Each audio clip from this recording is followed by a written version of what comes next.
அல்லாஹ் நேசித்தால் என்ன ஆகும்? அல்லாஹ் அடுத்து சொல்கிறான், வஅலமு அறிந்து கொள்ளுங்கள், அன்னல்லாஹ மஅல் முத்தகீன், இந்த தக்குவா உடையவர்களோடு தான் அல்லாஹ் இருப்பான். அல்லாஹ் ஒருவரை நேசித்தால் அவரோடு அல்லாஹ் இருப்பான்.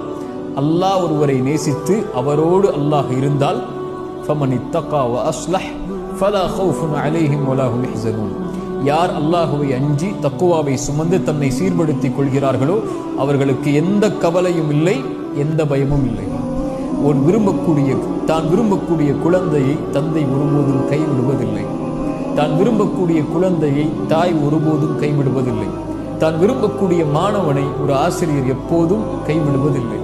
ரப்புல் ஆலமீன் ஒரு அடியானை விரும்பினால், ஒரு அடிமையை விரும்பினால், அவன் படைத்த மனிதர்களில் ஒருவரை அல்லாஹ் நேசித்தால் ஒருபோதும் எந்த நிலையிலும் எந்த சூழலிலும் அல்லாஹ் அவரை கைவிடுவதில்லை.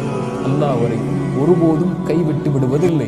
وَمَن يَتَّقِ اللَّهَ يَجْعَل لَّهُ مَخْرَجًا. இந்த உலகத்தில் சோதனையால், சிரமத்தால், கஷ்டத்தால், பிரச்சனையால் எதில் நீங்கள் சிரமப்பட்டாலும் உங்களுடைய கல்பு தக்குவாவை சுமந்தால் அல்லாஹ் சொல்கிறான், يَجْعَل لَّهُ مَخْرَجًا, அல்லாஹ் அதிலிருந்து வெளியேறக்கூடிய வழிகளை அல்லாஹ் ஏற்படுத்துவான், அல்லாஹ் பாதுகாப்பான்.